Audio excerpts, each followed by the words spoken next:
పదే పదే అదే మాట చెప్పి నన్ను ఇబ్బంది పెట్టకండి. అసలు ఆ విషయాన్ని బుర్రలో పెట్టుకోకుండా ప్రశాంతంగా సంతోషంగా ఈ తంతు జరిపించాలనుకుంటున్నాను.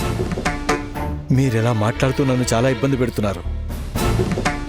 నా ప్రాణం పోయినా మీరు అనుకున్నట్టేదీ జరగదు. ఒకవేళ అలా జరిగితే నా తల తీసేయండి. ఇది ఇంతటితో వదిలేయండమ్మా, ప్లీజ్. సరే నువ్వు ఊరికే బాధపడుకు నాయనా. నేను గుర్తు చేయడంలో తప్పే ఉంది.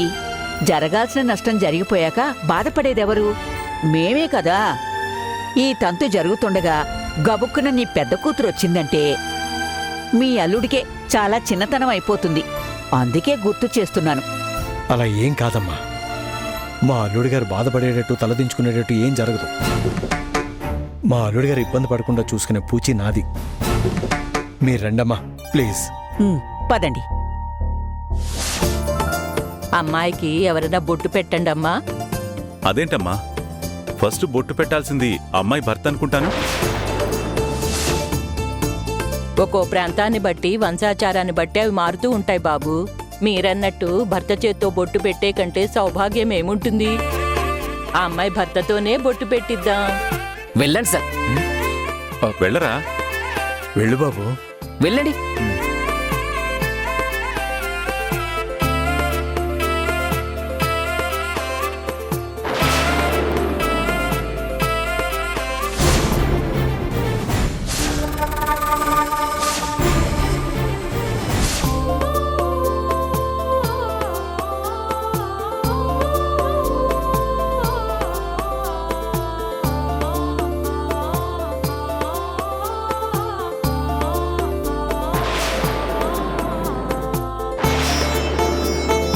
ఇప్పుడు ఆ అమ్మాయి తల్లి వచ్చి గంధం రాసి బొట్టు పెట్టాలి.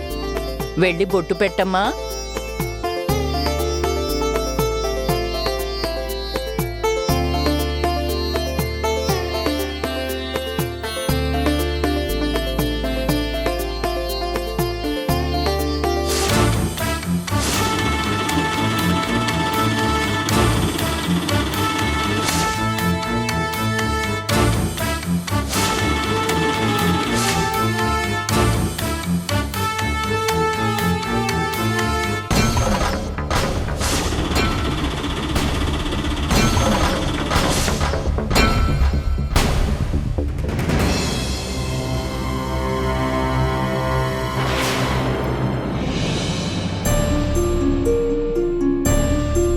ఏం చేస్తున్నారు? నీ మెడలో ఉన్న మంగళసూత్రాన్ని గొలుసులోకి మార్చాలి కదమ్మా. అందుకనే అలా బోసి మెడతో ఉండకూడదు. కాబట్టి ముందు ముత్తైదువులు ఈ పసుపు తాడుని నీ మెడలో కట్టి తర్వాత మంగళసూత్రాన్ని తీస్తాం. నా మెడలో ఈ మంగళసూత్రాన్ని సుముహూర్తంలో పెద్దల ఆశీర్వాదాలతో దైవ సన్నిధిలో అగ్ని సాక్షిగా నా మెడలో కట్టారీనా. ఆయన కట్టిన ఈ మంగళసూత్రాన్ని తీయడానికి బదులుగా మీరు పసుపు తాడు కడితే ఇంకా ఆయన కట్టిన మంగళసూత్రానికి విలువేముంటుంది?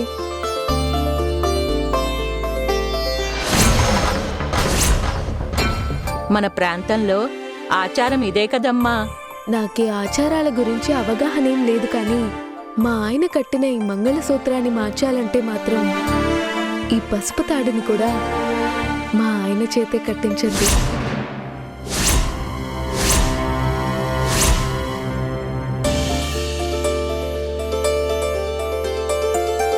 అదేంటమ్మాయి, ముత్తైదువులు చెప్తుంటే వినకుండా వాడి చేత పసుపుతాడు కట్టించుకుంటానంటున్నావు? మనకంటూ కొన్ని సాంప్రదాయాలు ఆచారాలు ఉన్నాయి కదా, వాటన్నిటినీ పక్కన పెట్టి నీ ఇష్టానికి చేసుకుంటే ఎలా చెప్పు? మీరు చెప్పింది కరెక్టే కావచ్చు బామ్మగారు, కానీ ఆయన చేత్తో నా మెడలో కట్టిన ఈ మంగళసూత్రాన్ని బంగారు దారంలో కూర్చోడానికి ఇంకో పసుపు తాడుని వీళ్ల చేత్తో కడుతూ ఉంటే నా మనసు ఒప్పుకోవడం లేదు.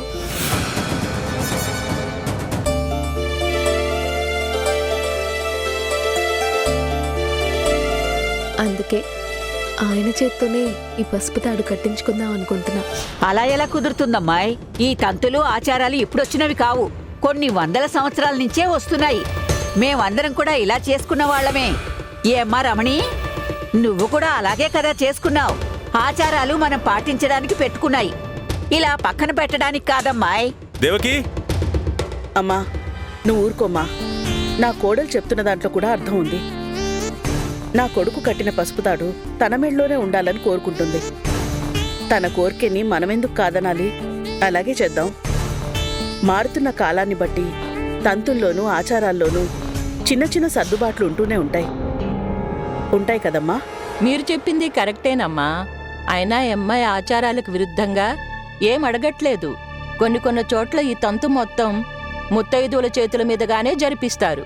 మరికొన్ని చోట్ల ఈ తంతులో అన్ని పనులు తన భర్తతో ప్రారంభించి తరువాత ముత్తైదువులు చేస్తారు. పెద్ద ముత్తైదువు చెప్పాక ఇంకా ఏంటమ్మా? అమ్మాయి కోరుకున్నట్టే జరిపిద్దాం. నందు, ఆ పసుపుతాడు నువ్వే కట్టు.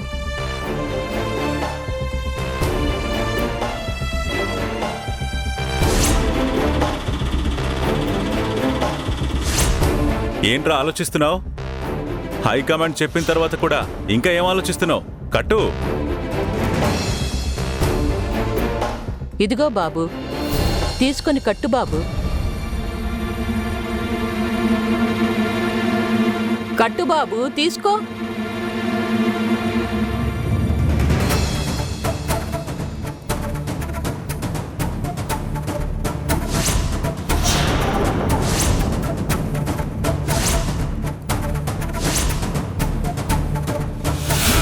భార్యాభర్తల మధ్య సహజంగా ఉండే జీవన విధానాన్ని పాటించాలి. జీవన విధానం అంటే? పొద్దున్న నిద్ర లేచిన దగ్గర నుంచి మళ్ళీ నిద్రపోయేంత వరకు అందరూ భార్యాభర్తలు ఎలా ఉంటారో అలాగే ఉండాలి. పూజలు, పునస్కారాలు, పండగలు, పబ్బాలు ఏవైనా సరే భార్య ఇష్ట ప్రకారమే నడుచుకోవాలి.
బాబు, అందరూ ఈ జంటపై అక్షింతలు వేయండి.